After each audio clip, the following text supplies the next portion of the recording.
Hello students, welcome to the channel Vedantu NEET made easy. मैं हूं आपकी मास्टर टीचर कनिका और इस सीरीज में हम प्रैक्टिस करते हैं नीट पीवाईक्यूज।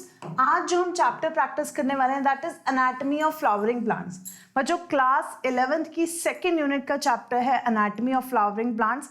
बहुत सिंपल सा चैप्टर है, थोड़ा एक बार आपको अंडरस्टैंडिंग की रिक्वायरमेंट है। 2 से 3 क्वेश्चन आप इजीली एक्सपेक्ट कर सकते हैं इस चैप्टर में से, right? So without any delay शुरू करते हैं। Are you guys ready? First question on your screen, match the list 1 with list 2। List 1 और लिस्ट 2 को मैच करना है। लिस्ट 1 में गिवन है cells with active cell division capacity कौन से हैं, tissues having all cells similar in structure and function कौन से हैं, tissue having different types of cells and dead cells with highly thickened walls and narrow lumen। List 2 में आपको एक 1 word दिया है इन सब डिस्क्रिप्शंस के लिए। वैस्कुलर टिश्यूज है, ये मेरिस्टेमेटिक हैं, स्क्लेरीज है या सिंपल टिश्यूज हैं। तो आपको बेसिकली मैच करना है। नीट 2021 का क्वेश्चन है, चूज द करेक्ट आंसर, मतलब राइट कोड चूज करना है आपको ABCD के अगेंस्ट। तो मैं आपको यहाँ पे टाइमर सेट कर देती हूँ। As usual I am going to give you 15 seconds हर एक क्वेश्चन के लिए, ठीक है? तो ये रहा आपका टाइमर। ध्यान से रीड कीजिए क्वेश्चन, उसके बाद ही मैं आपको टाइम दूंगी for writing your answer. Cells with active cell division capacity, tissues having all cells similar in structure and function, tissues having different type of cells, dead cells with highly thick walls with narrow lumen। Are you ready with the answer? 15 seconds, hurry up, जल्दी से बताओ अपना right answer। Yes, what's the right answer? 8, 7, 6, 5, 4, 3, 2 and 1। Time up. बच्चों, हम जानते हैं कि active cell division वाले जो सेल्स होते हैं वो कौन से होते हैं? Meristematic tissues. ओके, इनमें एक्टिविटी चलती रहती है, सेल डिवीजन हमेशा चलती रहती है। Tissue having all cells similar in structure and function, तो ऐसे टिश्यूज को हम क्या बोलते हैं? Simple tissues. So B match करता है विद 4।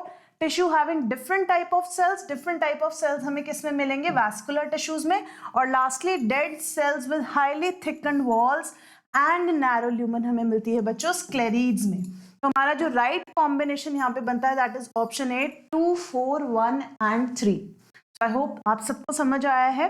अगर आपने ये चैप्टर अच्छे से पढ़ा है तो डेफिनेटली आपको ये सब टर्म्स समझ में आनी चाहिए। ओके, नीट 2021 का क्वेश्चन था। अब चलते हैं नेक्स्ट क्वेश्चन की तरफ।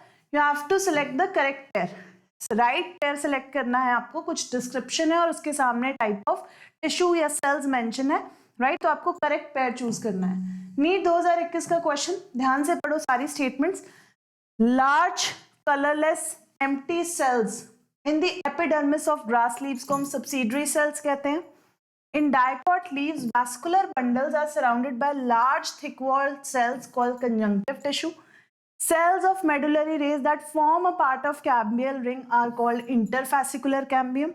Loose parenchyma cells rupturing the epidermis and forming a lens-shaped opening in bark is called spongy parenchyma। तो आपको चूज करना है इनमें से राइट कौन, already right statement with right kind of cell और टिश्यू कौन सा है। Select the correct pair। Large colorless empty cells grass leaves के सब्सिडरी कहलाते हैं। डाइकॉट लीव्स में वास्कुलर बंडल्स जो हैं लार्ज थिक वॉल सेल्स से सराउंडेड होते हैं जिसको कंजंक्टिव टिश्यू कहते हैं। मेडुलरी रेज के सेल्स जो कैम्बियल रिंग का पार्ट बनते हैं उनको इंटरफैसिकुलर कैम्बियम कहते हैं। ये लूज पैरेन्काइमा सेल्स जो एपिडर्मिस से रप्चर होते हैं opening in the bark, they are called spongy parenchyma. So you have to choose the right pair. 15 seconds, hurry up, started now। 15 seconds, hurry up। What's the right answer? Yes बच्चों, last 5 seconds। 4, 3, 2 and 1। Time up. Of course बच्चों एक ही statement यहाँ पर right है, that is cells of medullary rays. Medullary rays के जो cells होते हैं they become a part of cambium ring, जो कि मिलकर वैस्कुलर कैम्बियम बनाता है, राइट? लेकिन वो पार्ट जो मेडुलरी रेज से इमर्ज करते हैं उसको पर्टिकुलरली हम इंटरफैसिकुलर पार्ट कहते हैं। बाकी सारे सेल्स की, बाकी सारे सेंटेंसेस की बात करें तो बच्चों आओ देखते हैं क्या सही था इनके बारे में। Let's learn through this NCERT snip. तो बच्चों जो हमने बात करी थी, cells along veins modify themselves large empty colorless cells, उनको एक्चुअली बली फॉर्म सेल्स कहते हैं। ठीक है, तो यहाँ पर लार्ज कलरलेस एम्प्टी सेल्स जो हैं ग्रास लीव्स में वो कौन से हैं, बलिफॉर्म सेल्स हैं। Then we have last statement थी हमारी कि पैरेन्काइमेटस सेल्स जो होते हैं एपिडर्मिस में रप्चर करके लेंस शेप्ड ओपनिंग्स बनाते हैं बच्चों, उनको लेंटिसेल्स कहते हैं। वेल क्वेश्चन में देखें तो क्या लिखा था, स्पॉन्जी पैरेन्काइमा। ओके, और लास्टली बच्चों वास्कुलर बंडल्स जो हैं वो सराउंडेड होते हैं with thick walled cells called bundle sheath cells. Well question में देखें तो यहाँ पर मेंशन था कि डायकॉट्स में वास्कुलर बंडल्स किससे सराउंडेड है, कंजंक्टिव टिश्यू से, विच इज नॉट राइट। तो एक ही करेक्ट स्टेटमेंट यहाँ पर, that is option number C. Okay clear. Next question on your screen, again फिर से मैच द फॉलोइंग है। लिस्ट 1 लिस्ट 2 को मैच करना है।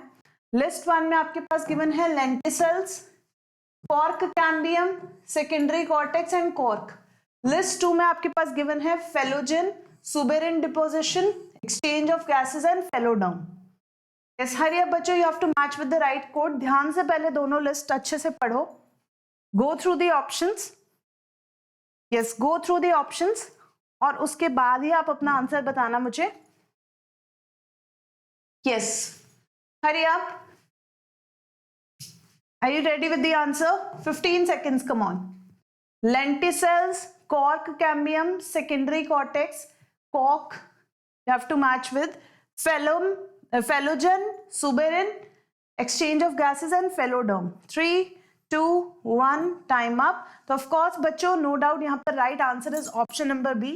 Lenticels जो है present होते हैं okay in the bark and they are ruptured cells of epidermis जो कि exchange of gases के लिए responsible हैं। B ऑप्शन की बात करें, cork cambium, cork cambium का other name is phellogen। Secondary cortex की बात करें तो अदर नेम इज फेलोडर्म, और कॉर्क सेल्स की बात करें तो बच्चों ये सुबेरिन के थ्रू डिपॉजिटेड होते हैं, सुबेरिन इनमें डिपॉजिटेड होता है जिसकी वजह से दे आर डेड सेल्स। ठीक है, they are dead cells. Clear, तो right combination is 3, 1, 4 and 2, that is option B. Clear, तो आप देख सकते हो यहाँ पे कुछ कॉमन नेम्स पूछे गए थे हमसे, जैसे कि we were asked cork, cork is also known as phellem, right, cork is known as phellem. और कॉर्क जो है किससे डिपॉजिटेड होता है, cork is impervious to water because of deposition of suberin, right. Clear, secondary cortex का other name पूछा गया था which is phelloderm, right. Cork cambium का अदर नेम पूछा गया था दैट इज फेलोजन। ओके, तो ये सब हमारे पास मैच द फॉलोइंग में पूछे गए थे। ऑलराइट, क्लियर, तो ये पैराग्राफ बहुत इंपॉर्टेंट है बच्चों।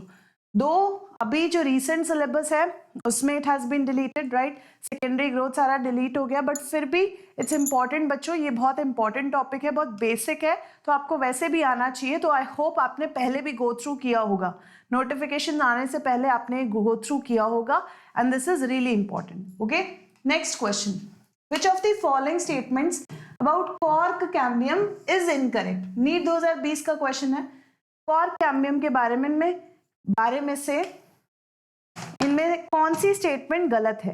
It forms secondary cortex on its outer side, it forms a part of periderm, it is responsible for formation of lenticels, और it is couple of layers thick. तो आपको cork cambium के बारे में incorrect statement identify करनी है। Are you ready?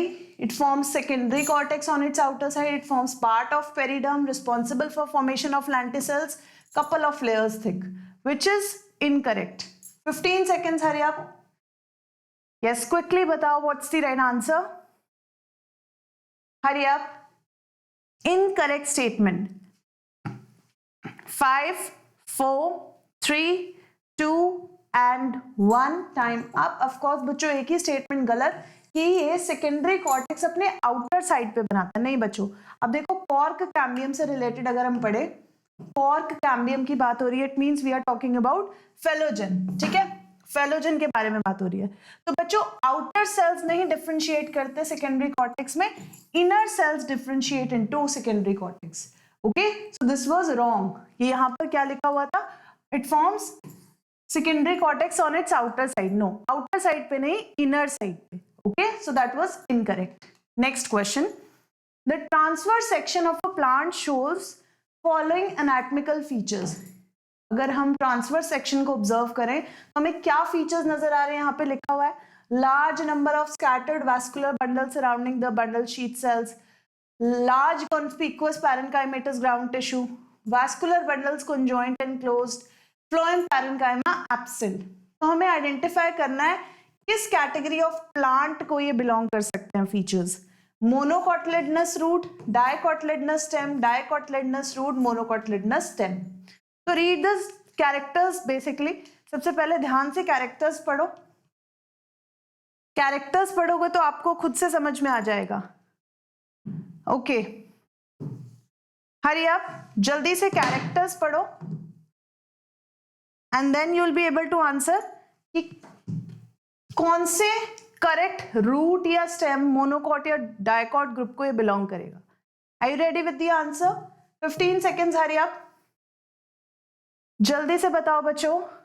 Large number of scattered vascular bundles जिसमें हो, बंडल शीथ सेल्स जिसमें प्रेजेंट हो, लार्ज कॉन्स्पिकुअस पैरेन्काइमेटा टिश्यू हो.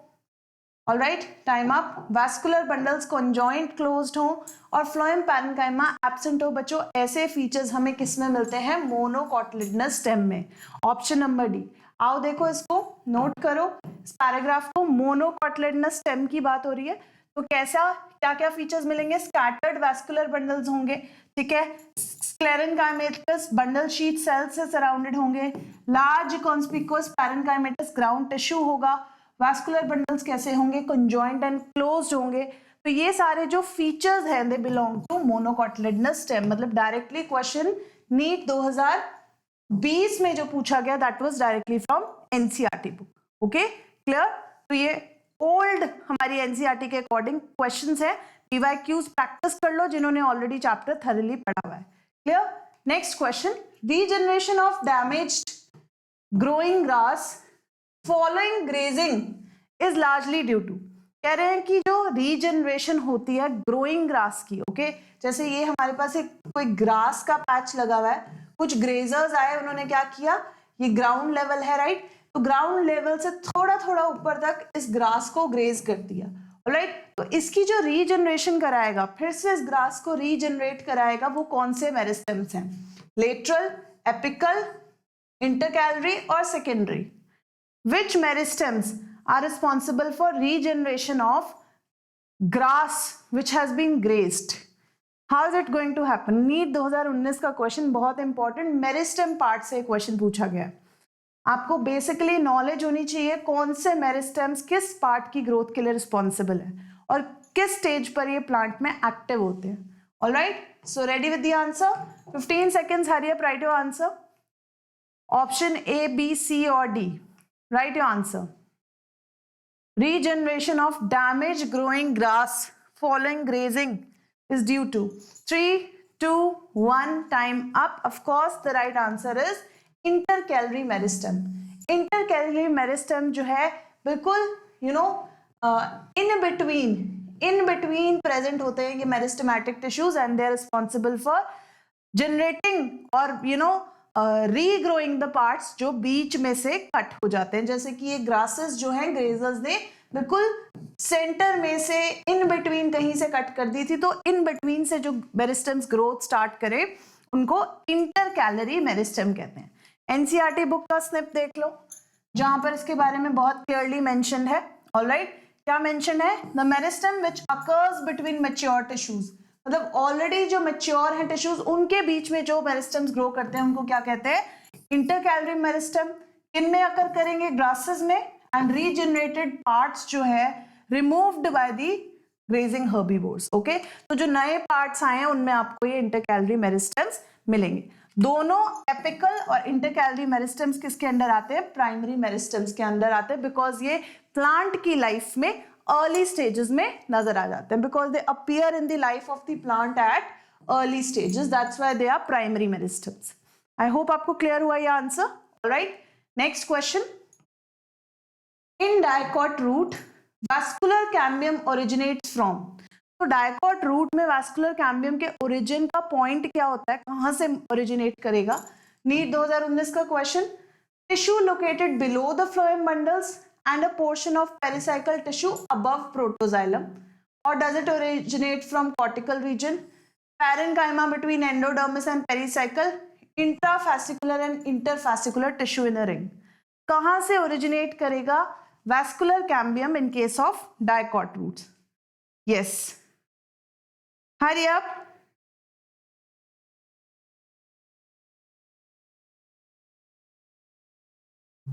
Hurry up. Yes, let me know. Are you ready with the answer? 15 seconds, come on. Hurry up. जल्दी से लिखो, vascular cambium का origin कहां से होता है in case of dicot root? क्योंकि हमें पता है स्टेम और रूट की सेकेंडरी ग्रोथ में फर्क है। 3, 2, 1 टाइम अप। ऑफ कोर्स बच्चों, डाइकॉट रूट की बात करें तो फ्लोएम बंडल्स के नीचे लोकेटेड टिश्यू और प्रोटोजाइलम के ऊपर पोर्शन ऑफ पेरिसाइकल टिश्यू को इंक्लूड करके हमारे पास एक वैस्कुलर कैम्बियम क्रिएट होगा। ऑलराइट, तो आप यहाँ पे एक एनसीईआरटी स्निप में अंडरलाइन कर लो इस लाइन को। वैस्कुलर कैम्बियम की बात हो रही है। In dicot root the vascular cambium is completely secondary in origin, originates from the tissue located just below the phloem bundles, a portion of pericycle tissue above the protoxylem।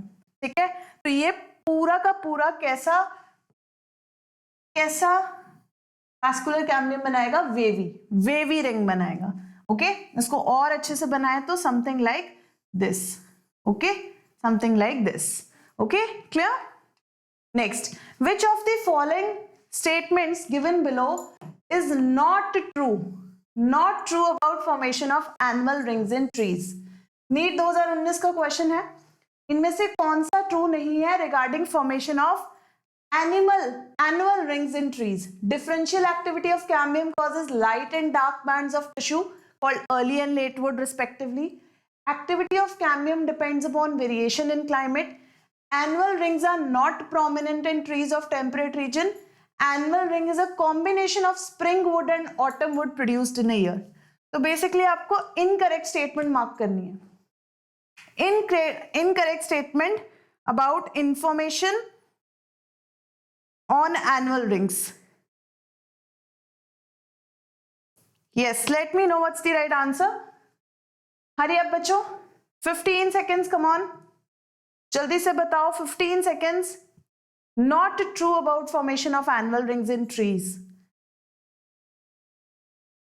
Hurry up, 5, 4, 3, 2, 1 time up. Of course बच्चों, एक statement जो यहाँ पर true नहीं है, that annual rings are not prominent in trees of temperate region. No बच्चों, they are prominent in trees of temperate regions. तो आप एनसीईआरटी स्निप में क्लियरली देखो, जहां पर आपको एनुअल रिंग फॉर्मेशन के बारे में समझाया गया, क्लियरली मेंशन्ड है इन टेम्परेट रीजन्स, क्योंकि climatic conditions through out the year uniform नहीं है, they are not uniform.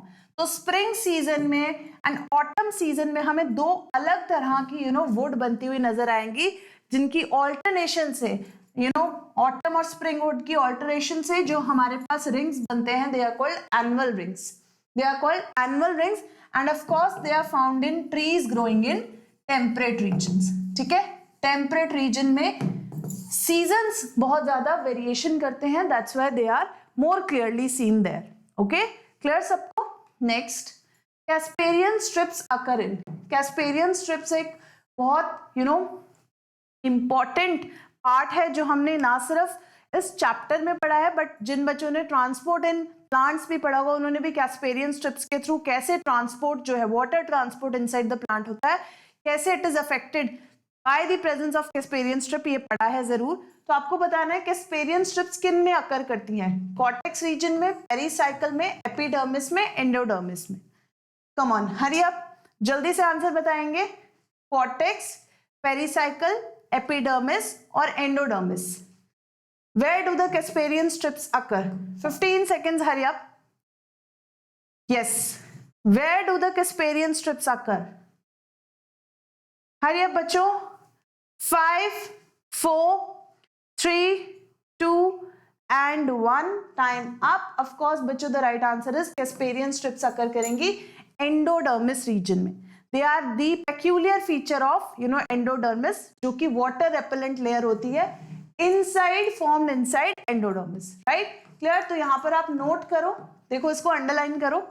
The tangential as well as radial walls of endodermal cells have a deposition of water impermeable layer, मतलब जो layer अपने through water को पास ना करने दे. It is a waxy material, suberin, in the form of किस चीज की deposition से बनी है? सुबेरिन की डेपोजिशन पे. And what are these strips called? Casparian strips. Okay, Casparian strips कहेंगे. और ये कौन से रीजन में आकर करती हैं बच्चों? They occur in endodermis part of the anatomy. Clear? Clear सबको? नेक्स्ट, प्लांट्स हैविंग लिटिल और नो सेकेंडरी ग्रोथ. ऐसे प्लांट्स जिनमें या तो बहुत कम सेकेंडरी ग्रोथ या मोस्टली टोटली एब्सेंट होती है सेकेंडरी ग्रोथ, ऐसे प्लांट्स को क्या कहेंगे? नीट 2018 का question. Conifers, deciduous angiosperms, grasses, cycads.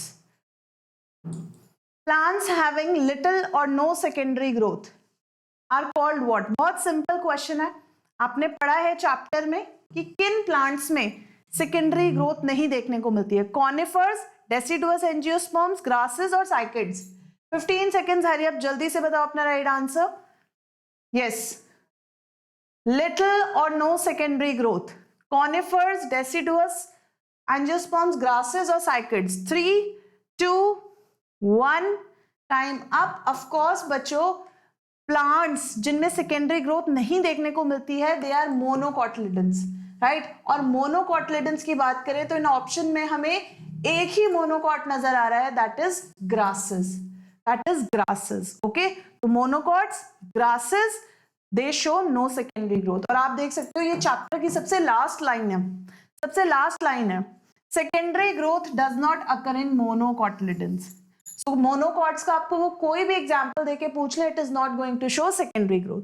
Secondary growth gymnosperms में मिलेगी, एंजियोस्पर्म्स में मिलेगी, ठीक है, लेकिन एंजियोस्पर्म्स में सिर्फ डाइकॉट्स में, not in monocots.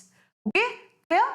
Next, secondary xylem and secondary phloem in dicot stem are produced by phellogen, vascular cambium, apical meristems, axillary meristems.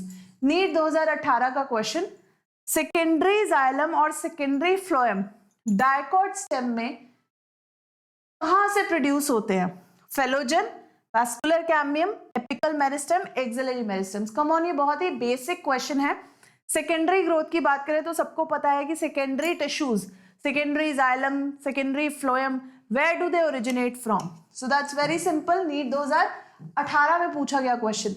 15 seconds, हरी अब जल्दी से बताओ what's the right answer? Secondary xylem and phloem in dicot stem are produced by 4, 3, 2 and 1.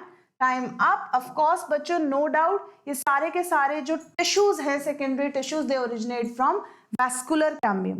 Cambium हमें पता है एक तरह का मेरिस्टेमेटिक टिश्यू है जो कि हेल्प करता है न्यू सेल्स को ओरिजिनेट करने में, और वैस्कुलर कैम्बियम जो कि एक्टिवली इन्वॉल्व है in production of secondary tissues, that is secondary xylem and phloem. Okay, तो आप देखो यहाँ पर स्निप पे, यू कैन मार्क इट है.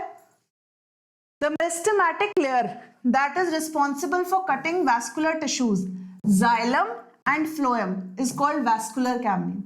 तो यहाँ पर कौन से xylem phloem की बात हो रही है? Secondary xylem and secondary phloem की बात हो रही है. Okay, clear? Clear सबको?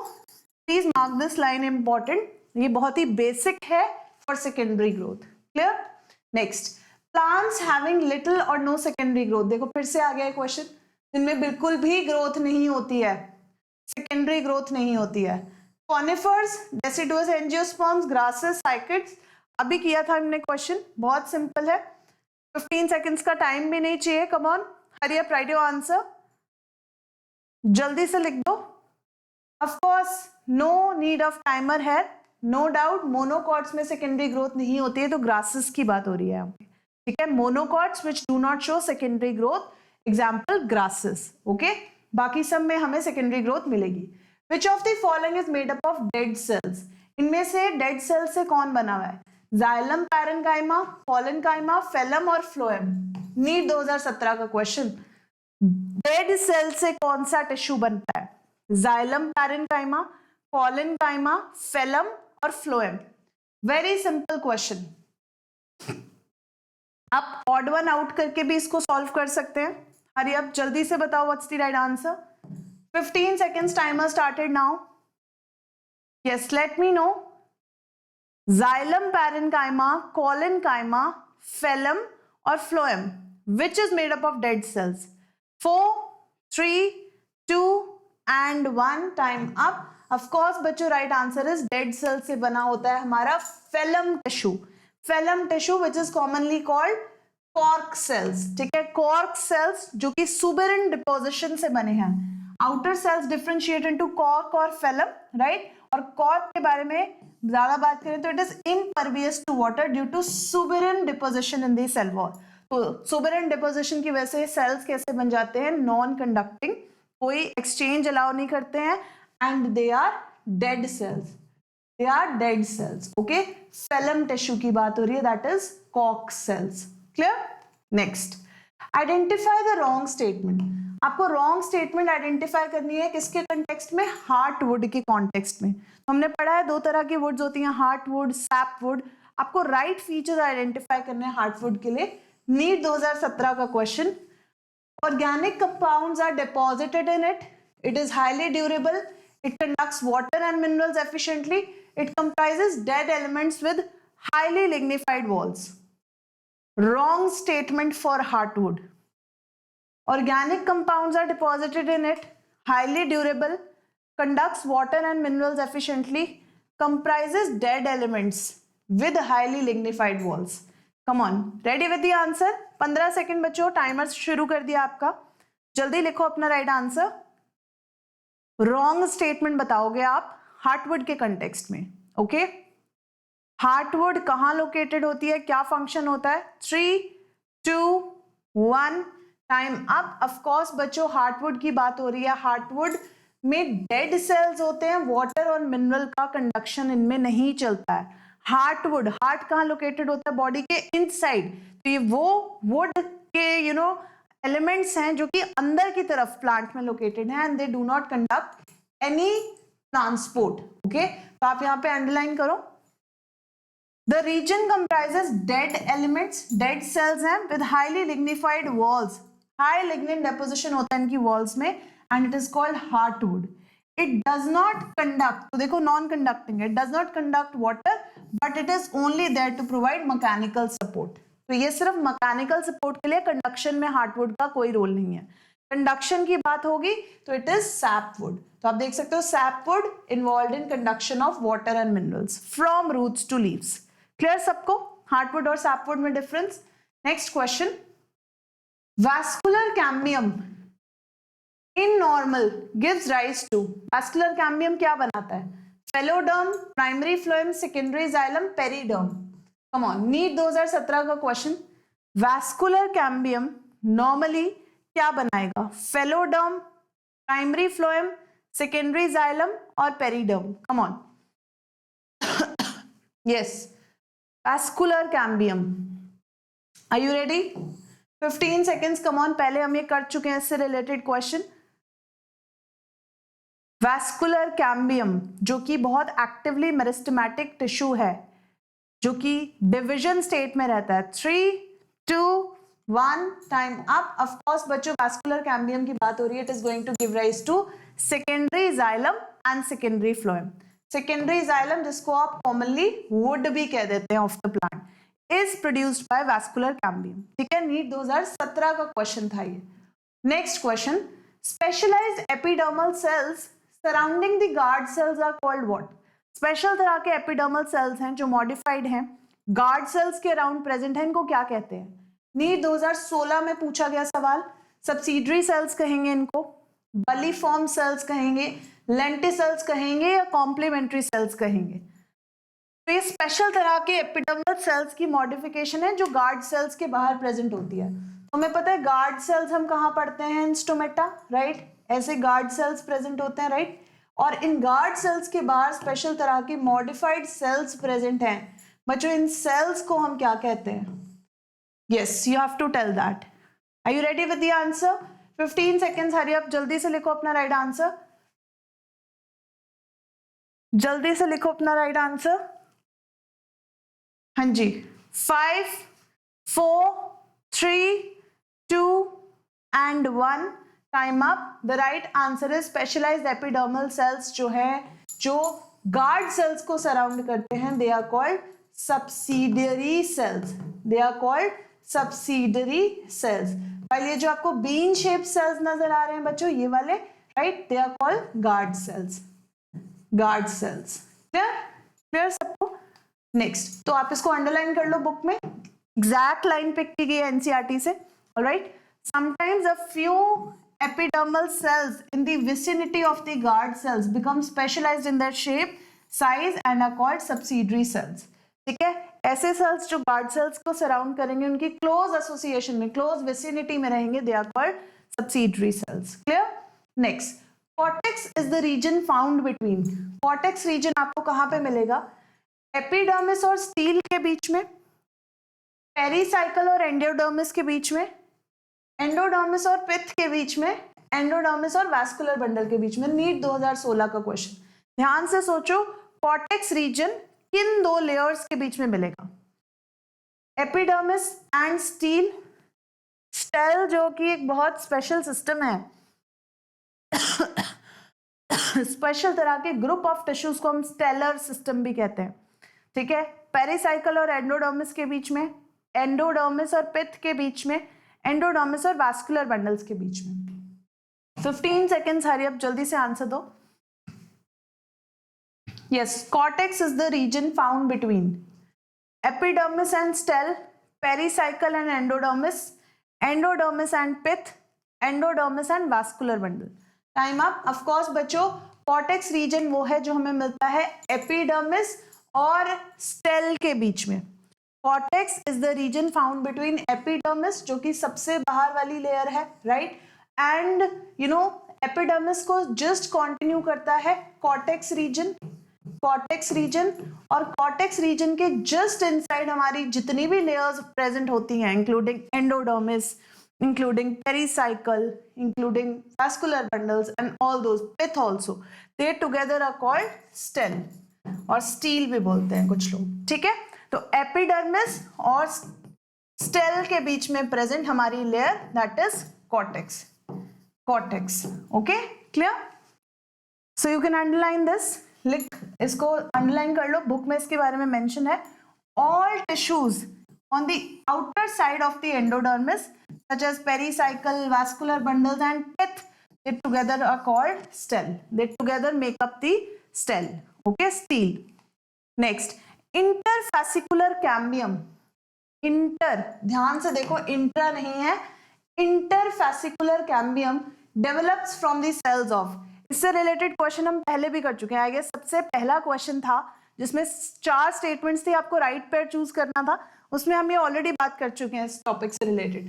नीट 2013 का क्वेश्चन, इंटरफैसिकुलर कैम्बियम डेवलप करता है from cells of medullary rays, xylem parenchyma, endodermis और pericycle. Think about it, logically सोचो, थोड़ा याद करो एनाटॉमी को, क्या एनाटॉमिकल स्ट्रक्चर्स थे, और इंटरफैसिकुलर कैम्बियम किसका पार्ट है, कैसे डेवलप होगा, कौन से सेल्स से, that is the question. Okay, interfascicular cambium develops from the cells of medullary rays, xylem parenchyma, endodermis और pericycle। 15 seconds, hurry up, hurry up, जल्दी से बताएंगे right answer. Yes, write your answer, option A, B, C और D. 5, 4, 3, 2 and 1। Of course बच्चों, इंटरफैसिकुलर cambium, right, इंटरफैसिकुलर cambium, हमें पता है initially हमारे पास जब प्राइमरी टिश्यूज प्रेजेंट होते हैं like this, right, like this, so we have rings in between, इनके बीच में कुछ रिंग्स प्रेजेंट होते हैं, राइट। तो अगर इनर साइड पे हमारे पास जाइलम लोकेटेड है, आउटर साइड पे हमारे पास फ्लोएम लोकेटेड है, this is phloem, this is phloem, this is phloem, this is phloem, this is phloem. तो बच्चों, बीच में जो रिंग प्रेजेंट था इनके, that was इंट्राफैसिकुलर cambium, that was इंट्राफैसिकुलर cambium, right. लेकिन इस इंट्राफैसिकुलर कैम्बियम की प्रेजेंस प्रोमिनेंट कब थी, प्राइमरी ग्रोथ की तरह, प्राइमरी ग्रोथ के टाइम। और इन बिटवीन 2 कैम्बियल रिंग्स, अगर ये 2 कैम्बियल रिंग्स हैं तो इनके बीच में कुछ रेज रन करती थी which were made up of parenchymatous tissue, जिनको हम मेडुलरी रेज कहते थे। बट बच्चों जब सेकेंडरी ग्रोथ होनी होती है प्लांट में तो क्या होता है, ये मेडुलरी रेज जो है रिप्लेस कर जाती हैं with the development of one more ring in between that we call interfascicular cambium, इसको हम कहेंगे इंटरफेसिकुलर कैम्बियम। ऑलराइट, और ये इंट्रा और इंटरफेसिकुलर कैम्बियम मिलकर एक होल रिंग लाइक स्ट्रक्चर बनाएंगे जिसको हम कहते हैं वैस्कुलर कैम्बियम। क्लियर? तो right answer is medullary rays की मॉडिफिकेशन से बनता है इंटरफेसिकुलर कैम्बियम। आई होप आपको क्लियर हुआ ये, राइट? सो अंडरलाइन कर लो, बुक में लाइन के थ्रू भी दिखाया गया है apart from diagram. Cells of medullary rays adjoining intrafascicular cambium, तो देखो इंट्राफेसिकुलर कैम्बियम था जो बीच में प्रेजेंट था, और इस दो रिंग्स के बीच में जो पोर्शन था मेडुलरी रेज का वो एक्चुअल में मॉडिफाई कर जाएगा एंड बना देगा एक whole ring, right? So the medullary rays adjoining intrafascicular cambium become meristematic and form interfascicular cambium. Okay, तो whole complete ring of vascular cambium ring is formed. Clear सबको? Understood? तो basically एक vascular bundle के within जो cambium है that is intra, और दो rings के बीच में जो cambium है that is inter. Okay, clear to you all? Next, age of tree can be estimated by its height and girth, biomass, number of annual rings, diameter of its hardwood. NEET 2013 का question, tree की age determine करनी हो तो कैसे करते हैं? Height और girth नाप के, बायोमास मेजर करके, number of annual rings count करके, डायमीटर ऑफ इट्स हार्डवुड को मेजर करके। That's the question. ठीक है, सबको समझ आ गया question easily? Age of a tree can be estimated by 15 seconds. Hurry अब जल्दी बताओ, what's the right answer? Yes, let me know. Age of tree can be estimated by height and girth, biomass, number of annual rings, diameter. 3, 2, 1, time up. Of course बच्चों, जितने ज्यादा annual rings होंगे it means कि उतना पुराना वो tree है। तो हमें पता है annual rings कैसे बनते हैं, सीजनली बनते हैं। एक बारी बनेगा स्प्रिंग वुड के थ्रू और एक बारी बनेगा ऑटम वुड के through. Light and dark rings बनेंगे, alright, light and dark rings बनेंगे। तो अगर आप इन रिंग्स को काउंट कर लेते हैं, जैसे एक स्प्रिंग रिंग है, एक ऑटम रिंग है, फिर से स्प्रिंग, फिर से ऑटम, फिर से स्प्रिंग, फिर से ऑटम, तो इससे आपको समझ में आ जाएगा बच्चों ये ट्री कितना पुराना है। बिकॉज ये दोनों मिलकर आपको बताएंगे दिस इज 1 ईयर ओल्ड, ये 2 साल पुराना है, 3 साल पुराना है, क्योंकि हर साल में सिर्फ 2 रिंग्स बनेंगे, 1 light 1 dark, and bye counting those आप एज ऑफ द ट्री बता सकते हो। क्लियर? तो आप इसको अंडरलाइन करो लाइन को यहाँ पर। Annual rings seen in a cut stem estimate the age of a tree. तो अगर आप ट्री को कट करके रिंग्स को काउंट कर लोगे तो ऑब्वियसली आपको पता चल जाएगा। स्प्रिंग वुड के जो रिंग्स होंगे वो लाइटर इन कलर होंगे, ऑटम वुड के जो रिंग्स होंगे they will be darker in colour. Clear? They have darker colour and higher density. Clear? So they together are called annual rings. Next, common bottle cork. तो आपको पता है कि जो शैम्पेन्स की, वाइन्स की बॉटल्स होती हैं उनके ऊपर एक कॉर्क लगा होता है, राइट? वो जो कॉर्क है वो किसका प्रोडक्ट है? डर्मेटोजन, फेलोजन, जाइलम और वैस्कुलर कैम्बियम। AIPMT 2012 का क्वेश्चन, हमने कॉर्क सेल्स पढ़े हैं, फेलम पढ़ा है, राइट? आपको बताना है जो कॉमन बॉटल कॉर्क्स बनती हैं वो किससे बनती हैं, किसके प्रोडक्ट से बनती हैं? Dermatogen, phellogen, xylem and vascular cambium. Which of the following? Hurry up, 15 seconds. Come on, give the right answer. It is a product of what? कौन सी लेयर से बनती हैं? मैंने आपको बहुत सारा क्लू दे दिया यहाँ पे। 3, 2, 1, time up. They are formed from cork cells, commonly called phellogen. ठीक है, commonly called phellogen. तो हमने पढ़ा है ये cork कैम्बियम और phellogen का प्रोडक्ट है, राइट? cork cells बनते हैं इनसे, phellum बनता है। तो जो cork कैम्बियम है, ये जो cork कैम्बियम है या ये जो phellogen है एक्चुअली ये रिस्पॉन्सिबल है सेकेंडरी ग्रोथ के लिए। सेकेंडरी ग्रोथ के लिए, जो कि अपनी आउटर साइड पे कॉर्क सेल्स प्रोड्यूस करेगा। दैट इज वाई हमने कहा कि कॉर्क कैम्बियम या फेलोजेन का प्रोडक्ट है cork cells, commonly called phellem. ठीक है, commonly called phellem. Now companion cells are closely associated with, आपने कंपेनियन सेल्स का नाम सुना होगा पॉपुलरली, AIPMT 2012 का क्वेश्चन। ये कंपेनियन सेल्स किसके साथ एसोसिएटेड होते हैं? Sieve elements, vessel elements, trichomes and guard cells. Which out of the following are companion cells associated with? Sieve elements, vessel elements, trichomes and guard cells. Hurry up, जल्दी से सोचो, बहुत simple question. आपने complex tissues में पढ़ा है, xylem phloem में पढ़ा है, right? 15 seconds, hurry up. Companion cells are closely associated with sieve, vessel, trichomes or guard cells. 5, 4, 3, 2, 1, time up. Of course, बच्चों companion cells बने होते हैं sieve elements के साथ associated होते हैं. Okay, sieve tube cells of the flower, they are supported by, तो अगर एक sieve tube cell है तो इसके साथ हमेशा क्या associated होगा? एक कंपेनियन सेल, क्योंकि हमें पता है मैच्योर सीव सेल में कोई न्यूक्लियस नहीं होगा, it is a enucleated cell. तो न्यूक्लियस रिलेटेड सारे फंक्शन इसके कौन परफॉर्म करेगा? ये companion cell which has a nucleus of its own, ठीक है, जिसका खुद का न्यूक्लियस प्रेजेंट है। तो आप यहाँ पर अंडरलाइन कर सकते हो, you can mark this line, ध्यान से पढ़ो।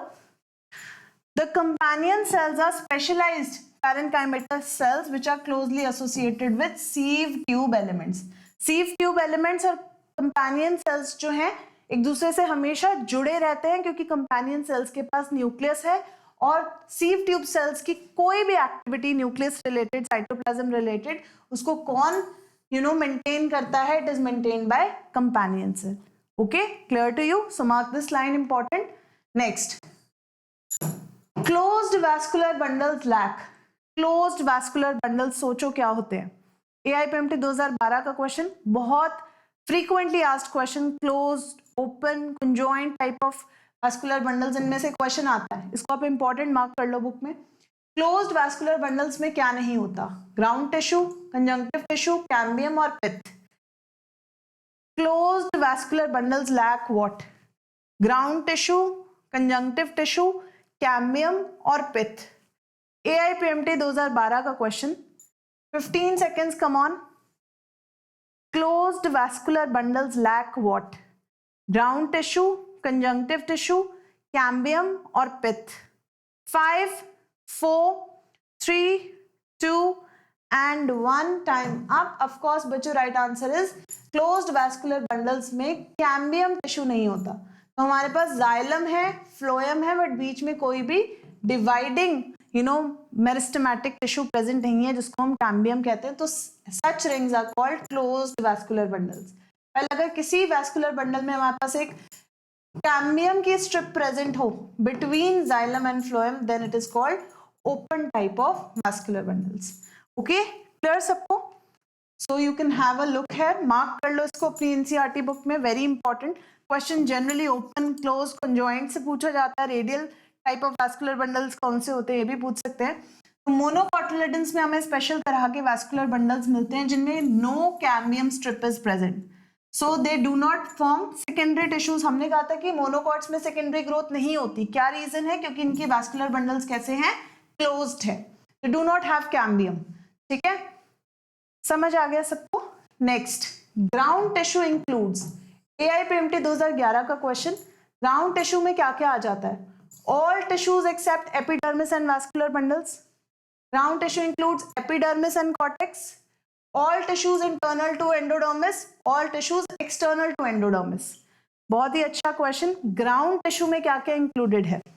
यस, जनरली बच्चे कंफ्यूज हो जाते हैं। What is it? इवन ये आपकी न्यू NCERT का पार्ट है। Hurry up, come on, 15 second, जल्दी से बताएं राइट आंसर। ग्राउंड टिश्यू क्या इंक्लूड करता है? All tissues except epidermis and vascular bundles, epidermis and cortex, internal to endodermis, external to endodermis. 3, 2, 1 time up. Of course बच्चों ground tissue में सारे tissues आ जाएंगे except your epidermis and vascular bundles, मतलब epidermis layer, ठीक है, epidermis layer को छोड़कर, वास्कुलर बंडल्स को छोड़कर जो भी लेयर हमें इन बिटवीन मिलेगी, including your cortex, right, including your cortex, including your endodermis, including your pericycle, right. तो ये सारे टिश्यूज किसमें इंक्लूडेड होंगे, including your pericycle, they will be included in the ground tissue system. Ground tissue system जो कि अलग अलग cell से बना हो सकता है, even hypodermis is a part of it in case of stem. Okay, so ground tissue underline कर लो, वेरी इंपॉर्टेंट, न्यू एनसीईआरटी से भी बन सकता है question. All tissues except epidermis and vascular bundles are called ground tissue. क्या क्या included होगा इसमें, सिंपल टिश्यू से बने हो सकते हैं, पैरेन्काइमा, कॉलेनकाइमा, अलग अलग तरह के टिश्यूज से बने हो सकते हैं। And what does it include, इसमें जनरली प्रेजेंट होता है cortex, pericycle with medullary race, ठीक है। तो जो भी वास्कुलर बंडल्स को छोड़ के टिश्यू प्रेजेंट है एपिडर्मिस से नीचे, that is included in ground tissue system. Next, cork cambium, cork cambium, cork and secondary cortex are collectively called what? Phelogen, periderm, phellum, phelloderm. Yes, hurry up. Cork cambium, cork cells, secondary cortex cells साथ में मिलकर क्या बनाते हैं? Phelogen, periderm, phellum और phelloderm. ध्यान से answer करना, सारी टर्म्स बहुत ज्यादा रिलेटेड हैं और कुछ नाम इनमें से इन्हीं के ऑल्टरनेटिव नेम्स हैं। क्लियर? तो 15 सेकेंड जल्दी से बताओ। और जो सेकेंडरी ग्रोथ अभी तक का सबसे इंपॉर्टेंट टॉपिक था इस पर्टिकुलर चैप्टर में से, बट अभी न्यू एनसीईआरटी बुक में सेकेंडरी ग्रोथ रिमूव कर दिया है, राइट। तो बट फिर भी आई वुड सजेस्ट कि बेटर अंडरस्टैंडिंग के लिए आप एक बार गो थ्रू जरूर करना सेकेंडरी ग्रोथ, इसमें से बहुत क्वेश्चंस आते थे, राइट। तो पेरिडर्म तीनों लेयर्स को मिला के, cork cambium, cork cell, secondary cortex को मिला के हम कहेंगे पेरिडर्म। तो यहाँ पर अंडरलाइन करो जहां पर हमें समझाया गया है what is cork cambium also called phellogen, what is cork also called phellem, secondary cortex also called phelloderm. These three layers together, phellogen, phellem and phelloderm, they are together called periderm. इन तीनों layers को मिला के क्या कहते हैं? Periderm. ठीक है, क्लियर सबको? Alright, next, the chief water conducting elements of xylem in gymnosperms are, gymnosperms के केस में जाइलम का मेजर कंडक्टिंग टिश्यू कौन सा है? That's the question. Vessels, fibres, transfusion tissue, tracheids. AIPMT 2010 का क्वेश्चन है। चीफ वाटर कंडक्टिंग एलिमेंट्स बताएंगे, क्योंकि आपको पता है जिम्नोस्पर्म्स के और एंजियोस्पर्म्स के transport of food and water में डिफरेंसेस हैं इन case of structure, in case of tissues involve. Okay, तो आप ध्यान से आंसर करो। मेजर कंडक्टिंग टिश्यूज आपको बताने हैं वाटर के लिए इन case of gymnosperms, vessels, fibres, transfusion tissue और ट्रैकीड्स। यहां पर एलिमेंट्स हैं जो जाइलम का पार्ट है, लेकिन कौन सा पार्ट जिम्नोस्पर्म्स में एक्टिव है? 15 सेकेंड्स, हरी अप, जल्दी बताओ what's the right answer. Hurry up. Chief water conducting elements of xylem. 5, 4, 3, 2, 1, time up. Of course बच्चों जिम्नोस्पर्म्स की बात हो रही है। Only tracheids are the major conducting tissues. Vessels जो है major conducting tissues angiosperms के केस में है। Even angiosperms का नाम ही angiosperms इसीलिए है क्योंकि angio का मतलब होता है vessel containing plants, while sperma means seed bearing plants, that is angiosperms have covered seeds। ठीक है, तो लेकिन ये जो एंजियो टर्म पड़ा है फॉर एंजियोस्पर्म्स, दैट्स बिकॉज उनमें जो कंडक्टिंग एलिमेंट है water, that is mainly vessel. while gymnosperms की बात करें तो major conducting xylem tissue is tracheid. Okay, clear सबको? Understood? Next, which of the following is not a lateral stem? इनमें से कौन सा ऐसा ऑप्शन है जो लेटरल मेरिस्टेम को नहीं रिप्रेजेंट कर रहा है? इंट्राफैसिकुलर, इंटरफैसिकुलर, फेलोजन और इंटरकैलरी मेरिस्टेम। AIPMT 2010 का question. Which of the following is not a lateral meristem? आपको पता है लेटरल मेरिस्टेम्स प्लांट्स में बहुत ही लेटर स्टेजेस में डेवलप करते हैं, जब प्लांट को सेकेंडरी ग्रोथ करनी होती है। तो इनमें से कौन सा ऐसा कैम्बियम टिश्यू नहीं है जो सेकेंडरी ग्रोथ के टाइम यूज होता है और प्राइमरी ग्रोथ के टाइम प्रेजेंट नहीं होता? Okay, which of the following is not a lateral meristem? 15 seconds, come on जल्दी से बताओ। तो बेसिकली ऐसा कोई मेरिस्टेम आप नेम करेंगे जो प्राइमरी है, जो इनिशियल स्टेजेस में प्रेजेंट है, लेटर स्टेजेस में नहीं है, when secondary growth takes place. 3, 2, 1, time up. Of course बच्चों एक ही ऑप्शन ऐसा इंटर कैलरी मेरिस्टेम। हमारे पास दो तरह के प्राइमरी मेरिस्टेम्स हैं, one is apical meristem and other is intercalary meristem. While अगर बात करें सेकेंडरी मेरिस्टेम्स की, तो इनमें एक ही तरह के मेरिस्टेम्स आते हैं, दीज आर लेटरल मेरिस्टेम्स। और लेटरल मेरिस्टेम्स में इंक्लूडेड है आपके इंट्राफैसिकुलर, इंटरफैसिकुलर, even your cork cambium is also included. तो देखो हम एनसीईआरटी बुक में मार्क कर लेते हैं, एनसीईआरटी बुक में मार्क कर लेते हैं कि both apical and intercalary meristems are primary meristems, primary meristems है। वाइल लेटरल मेरिस्टेम्स की बात करूं, सेकेंडरी मेरिस्टेम्स की बात करूं, तो they include fascicular vascular cambium, मतलब इंट्रा, इंटर, ठीक है, कॉर्क कैम्बियम, जिसमें से इंट्रा जो है प्राइमरी के टाइम में प्रेजेंट होता है और सेकेंडरी के टाइम में, but inter is formed only during secondary. तो ये cork cambium, fascicular cambium, vascular cambium, they all examples of lateral meristem. सबको क्लियर हुआ? Primary meristems, secondary meristems, primary growth में इन्वॉल्व है इंटरकैलरी मेरिस्टेम्स, इसीलिए उनको हमने प्राइमरी मेरिस्टेम बोला है। Clear? Next, heartwood differs from sapwood in. तो देखो बहुत जनरली हमें समझ आ रहा है कि किस तरह के क्वेश्चंस रिपीट हुए हैं। क्वेश्चंस आए हैं from secondary growth, heartwood, sapwood, annual rings, vascular bundle, closed open type, ठीक है। तो ये क्वेश्चंस बहुत रिपीट हो रहे हैं। Heartwood differs from sapwood in, AIPMT 2010 का question, presence of rays and fibres, absence of vessels and parenchyma, having dead and non-conjunctive tissue, being susceptible to pest and pathogens. Heartwood sapwood से कैसे differ करेगा? Starting में अभी हमने एक question में इसको एनसीईआरटी स्निप के थ्रू समझा था, what is difference between heart and sapwood, what is the location, what are the type of elements इनमें जो मिलेंगे हमें। यस, 15 सेकेंड्स, कम ऑन जल्दी से बताओ सोच के, what's the right answer? Heartwood differs from sapwood in presence of rays and fibers, absence of vessels and parenchyma, having dead and non-conducting elements, being susceptible to pests and pathogens. Of course बच्चों heartwood और sapwood में एक ही difference है, but heartwood में dead और non conducting elements मिलेंगे।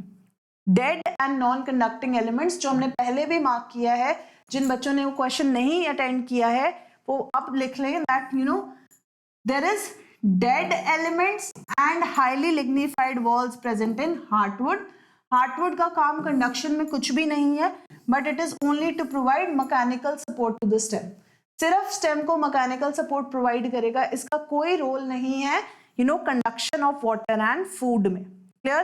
कैसे cells होंगे हार्टवुड में? Dead and lignified cell wall वाले, lignified cell wall वाले, having a lot of lignin deposition. Okay, clear? Lignified cell wall. Next, palisade parenchyma is absent in leaves of. Palisade parenchyma कौन सी leaves में नहीं मिलेगी? sorghum, mustard, soybean, ग्राम। तो बच्चों पहले याद करो कि palisade parenchyma आपने कहां पर पढ़ी है, मोनोकॉट्स में या डाइकॉट्स में? उसके बेसिस पे आप ये आंसर कर पाओगे। Just try to recall anatomy of leaf. Anatomy of leaf को recall करो, जो कि आपके न्यू एनसीईआरटी बुक में नहीं गिवन है, ओल्ड एनसीईआरटी बुक से पढ़ा है आपने। Palisade parenchyma is absent in leaves of sorghum, mustard, soyabean, gram. 15 seconds, come on, जल्दी से बताओ अपना right answer. Yes, hurry up. 5, 4, 3, 2 and 1 time up. Palisade parenchyma बच्चों हमने पढ़ी है in case of dicot leaves. Dicot leaves के case में पढ़ा है. जैसे ये एपिडर्मिस है तो एपिडर्मिस के जस्ट नीचे हमें कुछ कॉन्टिन्यूअस सेल्स नजर आते हैं जो कि एंड टू एंड अरेंज्ड हैं, बहुत टाइटली पैक्ड सेल्स हैं, राइट, कॉलमनर टाइप के सेल्स हैं. They are called palisade parenchyma. और जस्ट इसी के नीचे हमें दूसरे तरह के पैरेन्काइमेटस सेल्स नजर आएंगे जो बहुत लूजली पैक्ड हैं, like this, which are having air cavities in between, जिसको हम बोलते हैं स्पॉन्जी पैरेन्काइमा. तो ये बच्चों दोनों ही तरह के मीजोफिल सेल्स हैं जो हमें मिलते हैं डाइकॉट लीव्स में. डाइकॉट लीव्स में इनमें क्लोरोप्लास्ट प्रेजेंट होते हैं. ऑफ कोर्स क्लोरोफिल की प्रेजेंस मिलेगी हमें इसमें और फोटोसिंथेसिस चलेगा. पर बच्चों ये जो सिस्टम है पेलिसेड और स्पॉन्जी पैरेन्काइमा का, it is absent in monocot leaves. तो यहाँ पर वो ढूंढो जो यहाँ पर मोनोकॉट है. ऑफ कोर्स एक ही मोनोकॉट है, that is sorghum. That is sorghum. तो सोरगम की लीव्स की जो एनाटॉमी होगी वो कैसी होगी, यहाँ देख सकते हो आप. अडेक्सियल एपिडर्मिस मिलेगी आपको. Adaxial means upper epidermis. Upper epidermis, alright.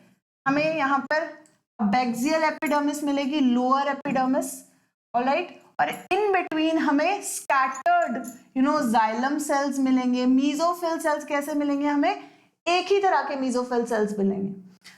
वो कोई डिफरेंशिएशन शो नहीं करेंगे into palisade and spongy, unlike dicot leaves. Dicot leaves की तरह कोई डिफरेंशिएशन नहीं होगी. नॉर्मल यूनिफॉर्म मीजोफिल सेल्स होंगे जिसमें वैस्कुलर बंडल सेल्स आपको नजर आएंगे. Clear? So that's the difference between. ये किसका सेक्शन है, मोनोकॉट लीफ का. ये किसकी एनाटॉमी है, मोनोकॉट लीफ की, which is not having palisade and spongy parenchyma. ठीक है, एक ही तरह के continuous mesophyll cells. Clear? Next question. In barley stem vascular bundles are. AIPMT 2009 का क्वेश्चन. बार्ले की स्टेम में वैस्कुलर बंडल्स कैसे होंगे. बार्ले स्टेम सोचो मोनोकॉट है या डाइकॉट. ओपन और स्कैटर्ड होंगे, क्लोज्ड एंड स्कैटर्ड होंगे, ओपन और रिंग फॉर्म में प्रेजेंट होंगे, या क्लोज्ड एंड रेडियल होंगे. Come on, think about it. Monocots की बात हो रही है. In barley stem vascular bundles are open and scattered, closed and scattered, open and in a ring, closed and radial. What's the right answer? हरी, अब ध्यान से सोचो, रिकॉल करो. जिन बच्चों ने स्टेम का स्ट्रक्चर अच्छे से पढ़ा है from their old NCERT book, वो अच्छे से आंसर कर सकते हैं इसको. और जिन बच्चों ने नहीं भी पढ़ा है वो इन क्वेश्चंस के थ्रू प्रैक्टिस कर सकते हैं. ओके, 15 seconds, हरी अप, जल्दी बताओ. What's the right answer? Vascular bundles are open and scattered, closed and scattered, open and in a ring, closed and radial. 3, 2, 1. So time up. बच्चों हमें कैसे vascular bundles मिलेंगे हमें स्टेम में, मोनोकॉट स्टेम में. Monocot stem में हमें हमेशा क्लोज्ड vascular bundles मिलेंगे. क्लोज्ड जिनमें cambium is absent. Without cambium, that's why they don't undergo secondary growth. ठीक है, और साथ में scattered मिलेंगे all over the anatomy of the stem. जैसे कि आप इस डायग्राम में देख सकते हो. You can have a look here. Vascular bundles कैसे हैं, scattered पड़े हुए हैं. These are all vascular bundles. ये जो हमें छोटे छोटे rings दिखाई दे रहे हैं अंदर, they are all vascular bundles. और ये vascular bundles जो हैं स्कैटर्ड है और ये कैसे है, क्लोज्ड है, without cambium tissue. Okay, clear? Next. The length of different internodes in a culm of sugarcane is variable because of. कह रहे हैं कि इंटरनोड्स की जो लेंथ होती है शुगर केन के कल्म में, स्टेम में, दैट इज वेरिएबल. ऐसा क्यों होता है? AIPMT 2008 का question. It is because of shoot apical meristem, position of axillary birds, size of leaf lamina at the node below the each internode और intercalary meristem. हर एक इंटरनोड की आपको वेरिएबल लेंथ मिलेगी शुगर केन के case में. Alright, आपने देखा है we have nodes and internodes. Nodes and internodes मिलते हैं हमें, राइट. तो ये नोड्स और इंटरनोड्स की वेरिएबल लेंथ है. It is because of shoot apical meristem, position of axillary buds, size of leaf lamina at the node below each internode, intercalary meristem. तो हमें पता है बच्चों नोड वो रीजन होता है जहां से लीफ या कोई लेटरल ब्रांच अराइज करती है on the stem, while internode is the region between two nodes. Okay, दो नोड्स के बीच के रीजन को इंटरनोड कहते हैं। तो इंटरनोड की जो लेंथ है वो वेरिएबल क्यों है? It is because of which tissue और which structure. 15 seconds, hurry up, जल्दी बताओ अपना answer. Come on, what's the right answer?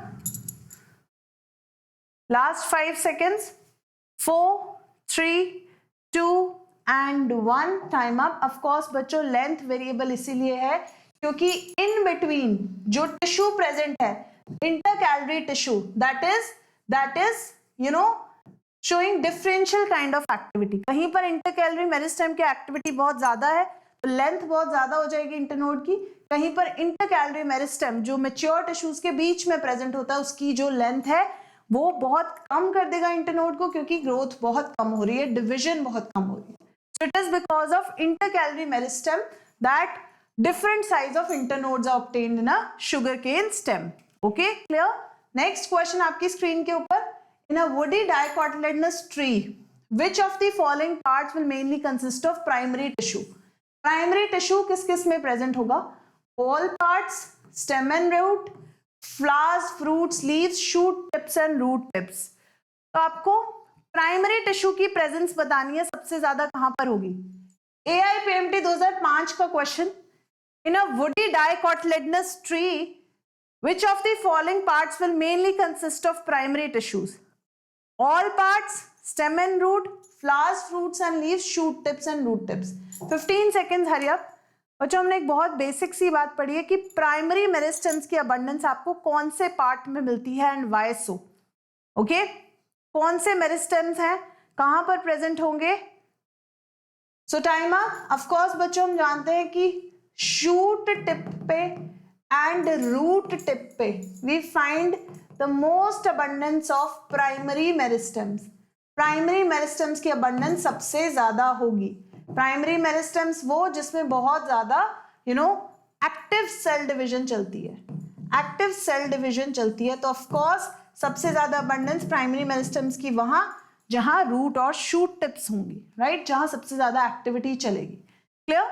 Next, in a longitudinal section of root starting from the tip upward, कह रहे हैं कि रूट टिप से अगर हम स्टार्ट करें तो जो 4 जोन्स हमें मिलेंगे वो किस ऑर्डर में होंगे? सबसे पहले root cap, cell division, cell enlargement, cell maturation phase.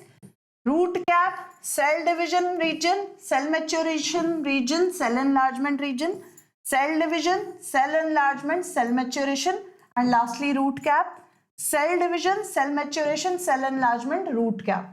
तो बच्चों ये क्वेश्चन है आपके रूट के रीजन से रिलेटेड जो कि आपने मोर्फोलॉजी चैप्टर में भी पढ़ा एक्चुअली। तो ध्यान से सोच के बताओ, AIPMT 2004 का question. In a longitudinal section of root starting from the tip the 4 zones occur in the following order. तो आपको रूट की टिप से स्टार्ट करना है, from here. What will be the correct order of regions occurring in it? Ready with the answer? पढ़ लिया आपने सारे ऑप्शंस, ध्यान से देख लो। Root cap, cell division, cell enlargement, cell maturation. Root cap, cell division, cell maturation, cell enlargement, division, enlargement, maturation, root cap, और division, maturation, enlargement and root cap. Ready with the answer? 15 seconds, जल्दी लिखो option A, B, C और D। Come on, write your answer, hurry up. What's the right answer? 5, 4, 3, 2 and 1. Of course बच्चों root tip से हम start कर रहे हैं। Of course आपको रूट टिप पे मिलेगा एक root cap, root cap, alright. Root cap के बाद आपको एक रीजन नजर आएगा, दैट इज मेरिस्टेमेटिक रीजन, जहां पर बहुत ज्यादा सेल डिवीजन चलेगी, ऑलराइट, जहां पर बहुत ज्यादा सेल डिवीजन एक्टिविटी चलेगी, तो that is cell division. Followed by an area जहां पर ये जो डिवाइडेड सेल्स है ये इनलार्ज करेंगे, that is cell enlargement area. और लास्ट में आपको एक रीजन मिलेगा जहां पर सेल्स ऑलरेडी मैच्योर कर चुके होंगे, that will be cell maturation zone. Okay clear. तो इस तरीके से रूट टिप से स्टार्ट होके आपको डिवीजन एक्टिविटी सबसे ज्यादा, followed by enlargement and followed by maturation नजर आएगी। तो इसका एक बहुत अच्छा सा डायग्राम गिवन है आपकी एनसीईआरटी बुक में। ऑलराइट, मोर्फोलॉजी चैप्टर में हमने बहुत अच्छा सा डायग्राम किया है, root cap, meristematic zone, enlargement zone and maturation zone. Okay clear. Next, apical meristem of the root is present where. AIPMT 2003 का क्वेश्चन, एपिकल मेरिस्टेम रूट्स की कहां प्रेजेंट होगी? सभी रूट्स में होगी, ओनली इन रेडिकल्स होगी, ओनली इन टैप रूट्स होगी, या ओनली इन एडवेंटिशियस रूट्स होगी? कौन सी रूट्स में आपको एपिकल मेरिस्टेम मिलेगा? दैट्स अ गुड क्वेश्चन, क्योंकि बच्चे जनरली कंफ्यूज हो जाते हैं जब ऐसे बहुत सिंपल क्वेश्चंस पूछ लिए जाते हैं। वो हर एक चीज में लॉजिक लगाना शुरू कर देते हैं। तो बच्चों मेक श्योर जब भी आप सेशन में आते हो you hit the like button, share this session with your friends. ठीक है, जितने ज्यादा फ्रेंड्स होंगे यहाँ पर, जितना ज्यादा कंपटीशन होगा, उतना ज्यादा आपको पार्टिसिपेशन में मजा आएगा। हर एक क्वेश्चन को बहुत सोच समझ के, मैं तभी आपको इतना इनफ टाइम देती हूँ कि आप इजीली इसको सोच सको, इजीली एनालाइज कर सको और फिर ही आंसर करो। तो कोई जल्दी नहीं करनी है क्वेश्चन प्रैक्टिस करने में, ठीक है। आराम से क्वेश्चन प्रैक्टिस करो, और जितना आप प्रैक्टिस करते जाओगे उतनी आपकी स्पीड बनती जाएगी। ओके, तो एपिकल मेरिस्टेम रूट्स के कहां प्रेजेंट होंगे? सभी रूट्स में, ओनली रेडिकल्स में, ओनली टैप रूट्स में, या ओनली एडवेंटिशियस रूट्स में? 15 सेकेंड्स, जल्दी बताओ। यस, लिखो अपना आंसर। और मैंने आपको पहले भी बताया एक रिकॉर्डेड सेशन है, बट डेफिनेटली मैं आपके कमेंट्स और आपके मैसेजेस जरूर पढ़ती हूँ। तो आपको कुछ भी डाउट हो, कोई भी आप बात बताना चाहते हो, you can write it in the comment section. Okay, so apical meristem is actually present in all roots. बच्चों एपिकल मेरिस्टेम तो प्राइमरी मेरिस्टेम्स हैं, इसके बिना हम इमेजिन नहीं कर सकते कि सेल डिवीजन पॉसिबल होगी रूट्स पे, राइट। सेल्स जो है डिवाइड करेंगे तभी ग्रो करेंगे। रूट की ग्रोथ ही प्रेजेंट तब होगी जब एपिकल मेरिस्टेम्स प्रेजेंट होंगे in the root itself. Okay, so apical meristem of root is present in all the roots. Clear. Next, vessels are found in. अभी हमने एक क्वेश्चन किया था, tracheids are found in. Okay, या gymnosperms में कौन से हमें स्ट्रक्चर्स मिलते हैं फॉर वाटर कंडक्शन। अब हमारे पास क्वेश्चन है, vessels are found in all angiosperms, some gymnosperms, most angiosperms and few gymnosperms, all angiosperms, few gymnosperms and some pteridophytes also, or is it all pteridophytes? ध्यान से सोचो, vessel bearing plants कौन से हैं? Which are the vessel bearing plants? Come on, think about it. Hurry up, AIPMT 2002 का question, ध्यान से सोचो। Vessels are found in, hurry up, ready with the answer? 15 seconds, come on, जल्दी से बताओ अपना answer. yes, hurry up. 5 4 3 2 1, time up. Of course बच्चों हमने पढ़ा था जिम्नोस्पर्म्स, जिनमें मोस्टली सारे के सारे जिम्नोस्पर्म्स में क्या प्रेजेंट होता है? ट्रैकीड्स प्रेजेंट होते हैं। मेजरली क्या प्रेजेंट होते हैं? ट्रैकीड्स प्रेजेंट होते हैं इन केस ऑफ जिम्नोस्पर्म्स। बट बच्चों कुछ एक्सेप्शंस हैं जिम्नोस्पर्म्स की, तभी हमने यहाँ पर आंसर है हमारा फ्यू जिम्नोस्पर्म्स। कुछ जिम्नोस्पर्म्स में और मोस्ट ऑफ द एंजियोस्पर्म्स में हमें क्या देखने को मिलते हैं? वेसल्स। ओके, टेरिडोफाइट्स में बिल्कुल भी वेसल्स नहीं प्रेजेंट होते। सबके सब एंजियोस्पर्म्स सम जिम्नोस्पर्म्स से बेटर ऑप्शन है। बहुत कम जिम्नोस्पर्म्स, 2 या 3, and most of the angiosperms में हमें वेसल्स एज जाइलम एलिमेंट्स मिलेंगे। ओके, जो कि मेजरली इन्वॉल्व होंगे वाटर कंडक्शन में। 4 radial vascular bundles are found in, 4 vascular bundles हैं, रेडियली अरेंज्ड हैं, किस में मिल सकते हैं? Dicot root, monocot root, dicot stem, monocot stem. AIPMT 2002 का क्वेश्चन, ध्यान से सोचो। ओल्ड एनसीईआरटी बुक जिन्होंने गो थ्रू किया इजीली आंसर कर सकते हैं। Yes, monocot root, dicot root, come on, hurry up. Monocot stem, dicot stem. 15 seconds, come on, 15 seconds, hurry up. Yes, hurry up, last 5 seconds. 4 3 2 and 1, time up. Of course बच्चों 4 vascular radial bundles आपको मिलेंगे dicot root में। और आप यहाँ पर anatomy देख सकते हैं रूट की, right, this is anatomy of root, transfer section of monocot root. तो ये मोनोकॉट रूट का ट्रांसवर्स सेक्शन है, टीएस ऑफ मोनोकॉट रूट। और इस टीएस ऑफ मोनोकॉट रूट में आप देख सकते हैं चार radially arranged vascular bundles are seen है, ठीक है। वैस्कुलर बंडल्स रेडियल अरेंजमेंट में है, अलोंग द रेडियल एक्सिस जो है लोकेटेड है, and they are 4 in number, limited होंगे नंबर में in case of monocots. Clear? Next, axillary bud and terminal bud are derived from the activity of lateral meristem, intercalary meristem, apical meristem और parenchyma. AIPMT 2002 का question, axillary बड और terminal बड आपको किसकी activity से मिलेंगे? Yes, lateral meristem, intercalary meristem, apical meristem और parenchyma. 15 seconds, hurry up, जल्दी बताओ what's the right answer. Apical, parenchyma, intercalary और lateral. 3, 2, 1, time up. Of course बच्चों, एक्सिलरी बड मतलब वो बर्ड्स जो लेटरल एक्सिस पे ओरिजिनेट करेंगी, ऐसे, these are axillary buds, and there are terminal buds, right, there are terminal buds, they arise from the activity of apical meristem।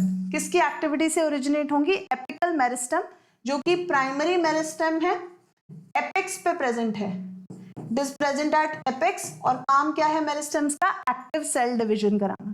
तो axillary bud and terminal bud are derived from activity of apical meristem. Clear?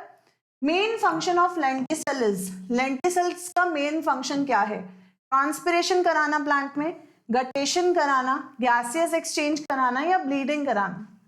AIPMT 2002 का question, main function of lenticel is transpiration, guttation, gaseous exchange with the environment और bleeding gums, resins and all. Okay, ready with the answer? हमने पढ़ा है lenticels कैसे बनते हैं, okay, by the rupture of epidermis cells in the bark। So 15 seconds, come on, hurry up।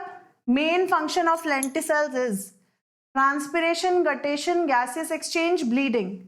5, 4, 3, 2, 1, time up। Of course बच्चों, lenticels involved हैं gaseous exchange में। They are special structures formed by the rupture of epidermis, और क्या काम करेंगे? Gases का exchange कराएंगे with the environment. Clear? तो आप इसको अंडरलाइन कर लो, lenticels permit the exchange of gases between outer atmosphere and internal tissues of the stem. Okay, how are they formed? They are formed by rupture of parenchymatous tissue in the epidermis, forming openings, length shaped openings called lenticels. Okay, clear? Next, at maturity which of the following is enucleate?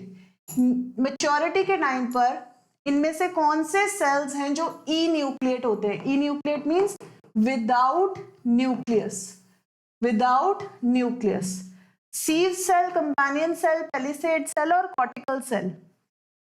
at maturity which of the following is enucleate? sieve cell, companion cell, palisade cell और cortical cell। come on, तो हमने पहले भी बात की इन तरह के sales के बारे में। Which are they? 15 seconds, hurry up. Fact based question है, डायरेक्ट क्वेश्चन है, ज्यादा टाइम नहीं लगना चाहिए सॉल्व करने में। Hurry up.